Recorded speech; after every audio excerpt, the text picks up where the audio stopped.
everybody, welcome back to Buy on the Road. 100 meters further than where I left you on the previous episode. You can do these back to back, I guess, but you'll have to wait a few days before it all gets uploaded.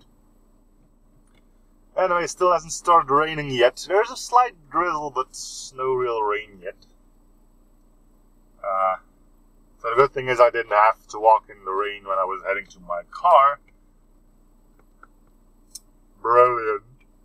Getting wet is not something I enjoy doing. Anyway. Still heading home. And, yeah. Going down the road I've been through so many times in the past few months. Well, that should be enough to get the engine sounds out. You don't know what I'm talking about, you haven't seen the last episode, which is fine. You don't have to watch everything. You're not missing out on too much other than just a bunch of rambling anyway. So we're gonna be stuck behind that thing in front of us again. I'm thinking, although you might turn left too. I'm kinda hoping for. No epic quest was made, although there will be the conquering the fuel pump. I'm looking at my gas tank and it's saying, "Feed me!" So I will.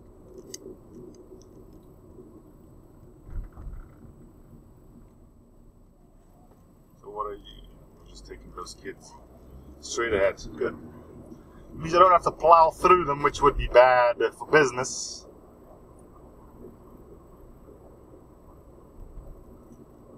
Funky. I don't know why I just said that. But I did, so... Okay. Where are all the weird things that's going on? It seems like the moment I turned down the volume of my radio to start recording these, everyone started becoming a responsible driver. They give me an easy gateway to start talking about stuff on the road, you know? Not just stuff in my personal life. Which I'm not entirely sure if you're even interested in that, so... Anywho. Seeing that nothing seems to be happening because I'm pretty much not alone on the road, but not a lot of people outside instead, means I will start yammering on about stuff. Start off with, I'm hungry. As you can tell from the time, if you had an hour, it's noon, and I haven't eaten since 7 a.m. And my breakfast consisted of 2 slices of bread with, I don't even know what you call those. Like,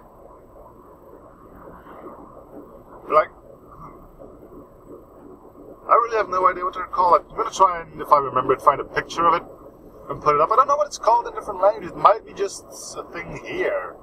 Although, you got a name for it in Holland as well, so, well, Holland. Netherlands. I don't know. I really don't know what it's called in English. Like it's something you can dip in your coffee. Not a biscuit. Something. Anyway, they made it into a form that you could spread on your sandwich, or just normal slices of bread.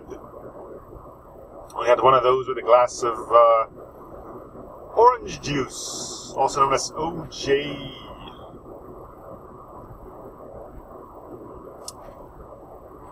Heading home and I'll, well, first I have to go to a fuel pump and conquer that. I can fuel my own car, which is a good thing because there aren't really too many stations out here that actually do it for you. I know of one. And they always look at you funny when you do that. They're like, "Can't you pump your own gas, you moron?" I only know of that because I've driven with people who can't do that by themselves. It's not that hard. But you know, if you can't do it, you can't do it. Same thing with a lot of people not knowing how to change their own tire. apparently now a lot of new cars that come out aren't even properly equipped for you to do it yourself. Even they just don't have a spare wheel entirely, or they just don't have the proper tools for it, like they don't have the jack or something. Oh well, money in the bank for those who come and help you, I guess. Well. So, what's up with that whole driving on one side of the road, huh? No, it seems odd, but you know what I'm talking about, right?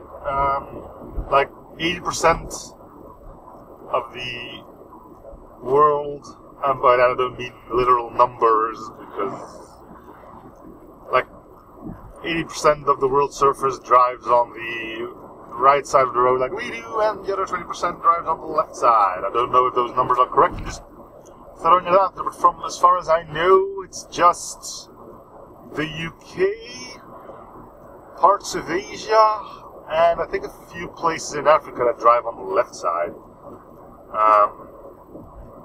Apparently that stems back from the Middle Ages, like knights that held their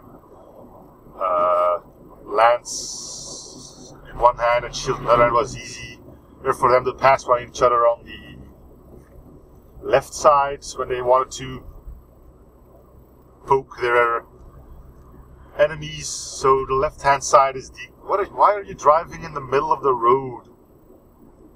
Boom.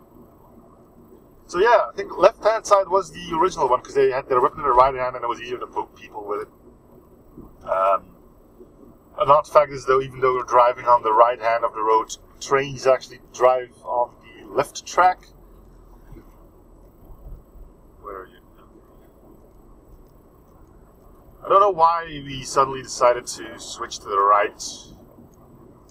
I have seen images of a country when they were switching from left hand to right hand, or right hand, left hand, not entirely sure. That was cool. Like, all those cars immediately going left to right, and the way they do it, I don't know anymore. It's like, I think it's somewhere Japan or something, where they also have to switch from left to right, and you come into the country or region or whatever it's called on some sort of a highway, and through the off and on ramps you go from driving on the right hand to the left hand side. Man, it's gotta be weird. I mean, I suppose it's always weird when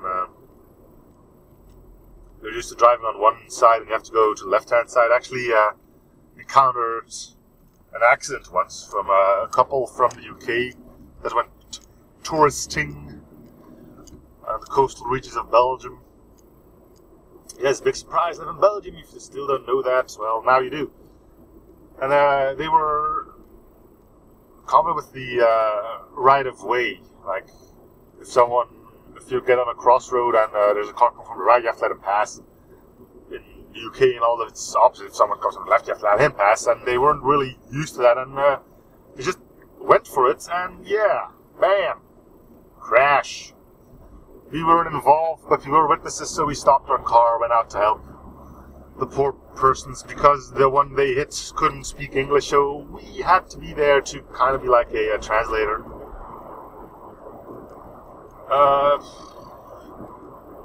Delayed our trip for like half an hour. The cops were there pretty quickly, but still, you know. Yeah. Accidents, right? Never saw too many actually happen. Like, I think that was the one and only. Did see a lot of cars that already crashed. It was like, yep, had to happen there. Sometimes I just know this place is designated to having a lot of accidents, and then sometimes it does happen. Anyway, looking at the timer again means it's time for me to quit this episode as well, so thank you guys for watching. Hope you are still enjoying the series. Feel free, absolutely free, to use the comment section below to talk about stuff you want, whether it's things I've said or experience you had similar to mine. I don't bite, and I do enjoy talking to you guys. Anyway, see you guys on the next Bye on the Road. Bye, everyone.